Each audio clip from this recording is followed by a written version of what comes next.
Good morning. It's Wednesday, December 24th. Here's what we're working on. The Bean Bar in Hamilton's Westdale neighborhood goes up in smoke.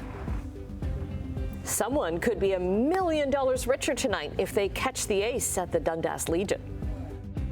Here's Nylander. He's got a break. Looking to book the slot and scores. It's over, and Nylander's back on the board. And the Leafs stop their three-game losing streak against the Penguins.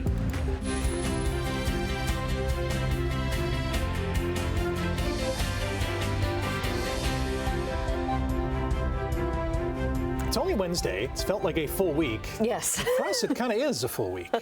More on that a little later on in the show. Good morning, Emily, in for Brian Wood today. Hi. Yeah, it's incredible how they keep letting me do this. Yes. And welcome to the Emily Show, because you're going to be doing triple duty today. Yes, Thank you. Traffic, weather, chit chat. We're going to, Your remotes. Yeah, we're going to visit the Checkered Flag. Excellent. Great place, by the way. Ate a lot of food. Like trying to I got Spanx jeans on today, and they're doing work. They're doing some serious work today. Okay, so in terms of our forecast over the next couple of days, I mean, it is Christmas. We are concerned a lot of people are going to be traveling over the next couple of days. The potential is there for some freezing rain on Boxing Day. Blah. Nobody wants that, but we will break down all of those details coming up. First, let's take a look at some of the roads, because we all know how good I am at doing that. We've got Brent in the control room that's going to be moving the traffic cameras for me, and I'm going to do my best to reiterate the information. The Skyway looking decent. This is on the Hamilton side. Everybody behaving themselves at this hour. Traffic being a little bit lighter this week because a lot of people are already off on vacation for the holidays. QEW at Martindale looking good, and QEW Bronte Road also moving well at this hour. QEW Mississauga, yeah, looks pretty good. And not seeing a lot of construction or anything like that. No accidents, no slowdowns. So we are doing well so far this morning, which is great news. Okay, your full forecast details, including the potential risk for some freezing rain on Boxing Day. But first, the news. Thanks, Emily. Hamilton fire crews were on the scene of an overnight fire at the Bean Bar in Hamilton's Westdale neighborhood. Video captured by CHCH shows multiple fire trucks responding to the scene with smoke coming out of the front entrance of the restaurant. Hamilton police closed a block of King Street West in front of the plaza while crews worked to put out the flames. At this time, we're still waiting for more information on how the fire started, if there were any injuries, the extent of damage, and if any neighboring businesses like the Westdale Theatre have been affected. A dozen business owners in St. Catharines are recovering and rebuilding after fire tore through their workplace. Marketing and awareness at this time is really good, especially a good push for our businesses, and especially just starting here. So we were gonna even do a Christmas pop-up here when everything had happened, and we weren't able to do that anymore. Earlier this month, a fire broke out on the main level of the building in St. Catharines where Beauty Bar 1 was located. 13 of the 18 units there were leased by beauticians. The fire caused $1 million in damage. Crews say it started in a battery charging bank, even though the business owners followed all of the manufacturer's guidelines. A GoFundMe page has been set up to help the female entrepreneurs rebuild, which they expect will take months. Toronto police are investigating a fatal shooting near the University of Toronto's Scarborough campus. Police say they responded to a call yesterday afternoon about a person with serious injuries after they were found by a passerby on a trail. Officers found the victim with a gunshot wound, and they were pronounced dead at the scene. Investigators say the victim appears to be an adult, and there is no suspect information at this time. Police say there is no threat to public safety. The lawyer representing Canadian fugitive Ryan Wedding has been granted bail. 62-year-old Deepak Paradkar is one of several Canadians arrested last month for extradition to the U.S. as part of an FBI investigation targeting the former Olympic snowboarder and alleged Canadian drug kingpin. Wedding is also accused of leading a violent criminal organization. It's alleged that Paradkar advised Wedding on the murder of a U.S. federal witness, introduced the former athlete to drug traffickers who moved product through North America, and directed intelligence gathering after drugs were seized by law enforcement. Prime Minister Mark Carney has sent a Christmas message to Canadian Armed Forces, especially those away from their families. You are the reason the maple leaf remains a symbol of hope and help around the world. Our sovereignty and our security are not guaranteed. They're defended by you every single day. And in a more dangerous and divided world, we are ever more grateful for your service and your sacrifice. So on behalf of all Canadians, thank you. Merry Christmas. There are thousands of armed forces members spending Christmas away from home. Carney's message touched on the threats made against Canada's sovereignty in the past several months, with a hint of elbows up. U.S. President Donald Trump's tariffs on Canada and the national pride that they sparked have been named the Canadian Press News Story of the Year. Nearly 2/3 of surveyed editors and news directors selected the tariffs as the most consequential story of 2025. Canadians responded to the tariffs with a wave of national pride and hit back against Trump's threats by boycotting American products and canceling trips south of the border. An explosion at a nursing home in Pennsylvania has killed at least 2 people. 5 others are unaccounted for after the blast yesterday afternoon at a health and rehab center outside Philadelphia. Utility crews had been on site looking for a gas leak just before the explosion. Rescue crews were working overnight, digging by hand and with machinery, using search dogs and sonar to try to locate potential victims. More storms are in the forecast across Southern California today after the area was pummeled by severe storms in the last few days. An intense storm last weekend killed at least 1 person. California's Weather Prediction Center says a level 4 of 4 high risk of flooding rain is in place today for Southern California, including the Los Angeles area. Governor Gavin Newsom has mobilized state resources, and Los Angeles County has issued evacuation orders and warnings for areas that were already weakened by wildfires. Today, Southern California could get 1 month's worth of rain. Well, closer to home, one lucky person could be $1 million richer tonight as the Dundas Catch the Ace jackpot continues to grow. The prize got people in the community brainstorming how they would spend the cash. Probably first have a heart attack because I've never won anything like that before. And then after that, we split it with my family. We've already decided we'd split it if somebody won, and then help people. Just, you don't need that much money. What would you do with that much money?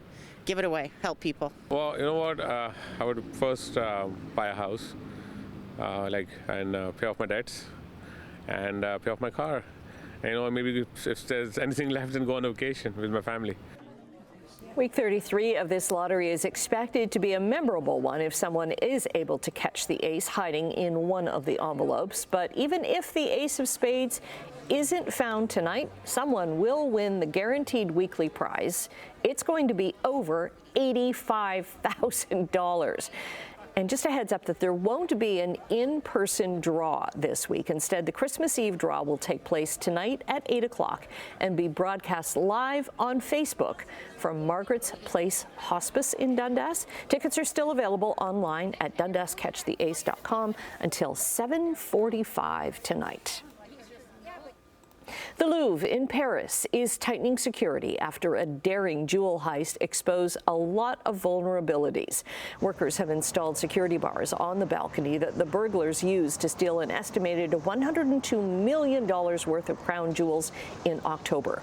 4 suspects used a mover's lift to access the gallery balcony, smashing a window, breaking open display cases with power tools, and escaping on scooters. They did it all in less than 7 minutes. Museum officials say the Louvre is strengthening its security, adding a mobile police unit outside of the famous glass pyramid and installing 100 more cameras next year. Now, police have identified 8 suspects in the jewel heist, but the stolen jewels are still missing. The break-in raised serious questions about security at the world's most visited museum, home to treasures like the Mona Lisa. Okay, we have a few programming notes for the holiday. With Christmas Day tomorrow, CHCH will be preempting so that our team can spend some time with family and friends. Yeah, and on Boxing Day, there will be no morning live. For the latest news, you can always visit chch.com or tune in to the evening news at 6. Now, here's a look at what will be closed on Christmas Day. All government offices, banks, LCBO and beer stores, and Canada Post offices will be closed. As for transit, GO Transit will be on a Sunday sched tomorrow and on Boxing Day. Hamilton Transit will run on a holiday sched Christmas Day and a Sunday schedule on Boxing Day. Niagara Regional Transit will not operate on Christmas Day. Service will resume on Boxing Day in Niagara Falls and St. Catharines on a holiday schedule. Oakville Transit will operate on a Sunday schedule for both Christmas and on Boxing Day. Burlington Transit will run a holiday schedule on Christmas Day and a Sunday schedule on Boxing Day. All right, it appears the firing of assistant coach Mark Savard got the attention of the Maple Leafs. Here's Nylander. He's got a break. Looking to book the slope and scores. It's over, and Nylander's back on the board. Set wide off the William Nylander snapped an 11-game goalless drought with 2 goals, and he also added 2 assists as Toronto bumped off the Penguins 6-3. Max Domi broke a 3-3 tie midway through the third period when he scored his first goal in 23 games, helping the Leafs stop their 3-game losing streak. A much-needed victory came just a few hours after general manager Brad Treliving gave head coach Craig Berube a vote of confidence for the second time this season. Struggling Raptors put together a solid effort on both ends of the floor in a big win in South Beach. Scotty now attacking. Scotty with the stocking stuffer. Oh, Santa Claus is coming it down. Scotty Barnes delivered like the big man in the red suit, scoring 27 points and grabbing 8 boards in Toronto's 112-91 win over the Miami Heat. It was the Raps' 4th victory in their last 12 games. They improved to 18-13 and are over the 500 mark at Christmas for the first time since the 2019-20 season. Toronto needed 57 games last season to get to the 18-win plateau. All right, back to the ice. Edmonton is rolling into the break after dousing the Flames 5-1 for their 4th win in 5 games. Leon Draisaitl had a hat-trick, all on the power play. Connor McDavid had 5 assists, and Zach Hyman chipped in with a goal and 2 helpers for the Oilers. McDavid on an 11-game point streak with 12 goals and 19 assists during that stretch. The Habs erupted for 4 goals in 5 minutes in the third period en route to a 6-2 laugher in Boston. The victory propelled Montreal into sole possession of second place in the Atlantic Division, just 2 points back of Detroit. In across the Ottawa line. For Byram, one-timer scores! Bo Byram, overtime winner in Ottawa. Merry Christmas, Saberhood. Buffalo continues their winning ways as the streak marches on. Bowen Byram scored 2 goals, including the winner 31 seconds in overtime as the Sabres stumped the Senators 3-2 to extend their winning streak to 7 heading into the Christmas break. It marks Buffalo's first 7-game heater since November of 2018. The Ottawa Charge stormed back from a 3-0 deficit in the second period and stunned the Toronto Scepters 4-3 in OT. Former Toronto forward Rebecca Leslie scored her 2nd goal in the extra frame as Ottawa won for the 2nd straight in OT. Elsewhere, Seattle slipped past Montreal 2-1. This is an interesting story. 5-time major champion Brooks Koepka has become the first player to defect from Live Golf. The 35-year-old wants to make his family a priority and stay close to home in Florida. His departure is a big blow to the Saudi-funded league as it enters its 5th year. It raises questions as to whether Koepka will return to the PGA Tour. Canada destroyed Denmark 13-2 in their final tune-up game for the World Junior Hockey Championship. The Canadians opened the tournament in Minnesota on Boxing Day against Czechia, the team that knocked them out of last year's competition. All right, we're going to start things off by taking a look at our MTO cameras to see what traffic is doing at this hour. Again, a lot of people traveling already, a lot of people already at their next destination, and a lot of people not going anywhere because of the holidays. So traffic is certainly a lot lighter this week, which is nice. Okay, let's take a look at the QEW Skyway. This is on the Burlington side. Things are looking good, moving well. Roads are dry. That's good news. Nothing like active weather when you're traveling. QEW Cooksville Creek also looking good at this hour. Traffic moving well on the QEW at Erin Mills Parkway. both directions, looking good. And QEW at Glendale also looking good. Oh, there was one car. Oh, two cars. So again, you can see roads are very, very light at this hour. Okay, taking a look at your forecast, also not a lot of active weather to discuss right now. We are seeing quite a bit of cloud cover throughout the day today. That's kind of our major issue, if you can even call it that. Right now, we're sitting at 0 through Hamilton, Grimsby, Toronto at 1 degree, Mississauga also at the freezing mark. Wind chill, however, you can ignore the 6 in Cayuga. That's just a data error. Certainly not 6 degrees. Feeling like that.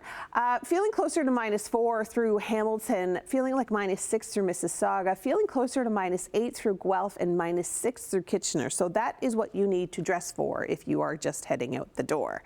Throughout the day today, we're seeing a daytime high of 1, which is very close to seasonal. We should be around -1 for this time of year, so a little bit on the milder side of things. Mostly cloudy, but we could see peaks of sun coming through. Tonight, when the big man in red makes his appearance, we're looking at -1, cloudy skies, fairly decent flying conditions for Santa and the reindeer. The winds will be at about northwest at about 15 kilometers an hour. It is going to feel like -5, so if you're heading out for some Christmas Eve activity, again, that's what you need to dress for. And then throughout the day tomorrow, Christmas Day, 2 degrees, clearing, may even see a little bit of sunshine. Now, back to the desk. All right, coming up after the break, we are going to talk about what's happening in chitchat. And Ontario wants to bring defense sector business to the province. We'll look at why the Economic Development Minister thinks that's a good idea coming up. 6:18 on your Christmas Eve. Emily forgot her cape this morning. She's going from weather and traffic to chit-chat. Superhero joins us once again. You're going to be trick-tracking all over our studio today. Okay, Cher. Oh my goodness, Cher. Being called out for her performance on this weekend's SNL. I know it's a little old, but we're going to talk about it because lip syncing, big deal when it's on SNL. Elf on the Shelf is celebrating 20 years. Wow, already? Yeah, Sprinkles, my place. She's an old lady now. And later on this morning, we are talking about our favorite Christmas movies. Looking forward to that. I've caught a glimpse of your lists. I like them. Same. Thanks, Emily. To business news, we'll start with overseas trading this morning. The Canadian dollar up 6 points to 73.12 cents U.S. Gold is up $7 an ounce, and oil is up 11 cents to $58.47 U.S. a barrel. On midday European markets, Frankfurt and Paris up slightly. London is down today. Asian markets saw Tokyo close down, while both Hong Kong and Shanghai were up at the close yesterday. North American markets were all up, with the TSX finishing 58 days ahead. It will be a shortened trading day in North America today. Ontario's Economic Development Minister has zeroed in on the defense sector as a way to steady trade relationships amid turmoil with the U.S. Vic Fideli says Ontario, like the country and most of the rest of the world, is looking to distance itself from the seemingly daily onslaught generated by the United States. Fideli flew to 20 countries this year, seeking to strengthen ties and forge new ones. He says he's looking to secure new production in the province from foreign companies and help open new markets for existing Ontario defense manufacturers, while also boosting domestic production. We now know why the Bank of Canada is holding its trend-setting interest rate steady at 2.25%. The central bank's governing council has just released a summary of its deliberations, saying it's difficult to predict which direction interest rates may go, all because of trade uncertainty. All of the members believe the current rate is appropriate for now, with the global and Canadian economies staying relatively resilient in the face of upheaval. Well, despite all this uncertainty, Canadians appear to be spending more this holiday season. A report from Visa Canada says preliminary data shows holiday retail spending was up 4.4% year over year. The report shows 88% of total holiday spending happened in store, while 12% came from online shopping. Canadians spent more on clothing and accessories this year compared to last year, while one-stop shops were the top choice for consumers looking for convenience. Canada's economy shrank in October as manufacturing slowed and trade pressures weighed on growth. Statistics Canada says the real gross domestic product, GDP, fell 0.3%, led by declines in factories that make machinery, lumber, and other durable goods. Economists say U.S. tariffs on Canadian lumber and weak global demand are hitting export-focused industries the hardest. While November shows a small rebound, analysts expect slow growth into 2026, with interest rates, as we mentioned, likely staying put for now. All right, time for a timeout. Emily's going to be back with traffic and your 7-day weather forecast. Good morning. Good morning, 6:24, and if you're just about to head out the door, this is what it feels like. We're looking at 0, feeling closer to -5 in some areas, but for the most part, it is relatively mild. We are going to be seeing the potential for a sneak peek of sunshine today, so I know there are a lot of people that are going to be running some last-minute errands today, maybe getting a little bit of last-minute Christmas shopping done. You're going to visit friends and family. We are keeping an eye on an area of low pressure for Boxing Day. Today and tomorrow we will get out relatively unscathed. We've got that northwesterly wind, so that is going to be quite chilly, and then as we get into Boxing Day on Friday, we do see that system coming in. Now, it's really going to be temperature dependent. As you've noticed, the last couple of days, we've been dealing with that precipitation varying from location to location. So the closer you are to the lake, the more it's going to be falling as rainfall, because of course temperatures are a little bit warmer, but the further north you go, the potential is there for freezing rain and snow. So that's for Friday. A daytime high of only 1 degree. Again, hovering around that freezing mark certainly isn't helping us out. By the time we get into the weekend, we've got overcast conditions for Saturday and 3 degrees. And then Sunday, temperatures bump up even warmer, and we're going to see some rain until temperatures cool back down for the beginning of the week next week, -4, -2, with some snow. Back to you guys at the desk. Okay, well, forget the shelf. This holiday tradition has found a much taller place to hang out. A 40-foot inflatable elf is currently perched on the side of a giant spire in Scottsdale, Arizona. The spire was built to honor architect Frank Lloyd Wright, but for Christmas, it's become one of the largest elf-on-the-shelf installations in the world. It's part of a shopping and dining district in Scottsdale, and the display has become a big draw for the area, as you can imagine. Fun fact, the elf-on-the-shelf tradition is celebrating 20 years this Christmas. Who would have thought it would get that big? Literally. Can you imagine driving down that street and seeing that? Not knowing it was there. Not knowing it was there. Whoa, it's like, wait a minute. What is happening? That elf gets around. Stay with us. More to come after the break here on Morning Live. Good morning. Who has to hide it? Yeah, that's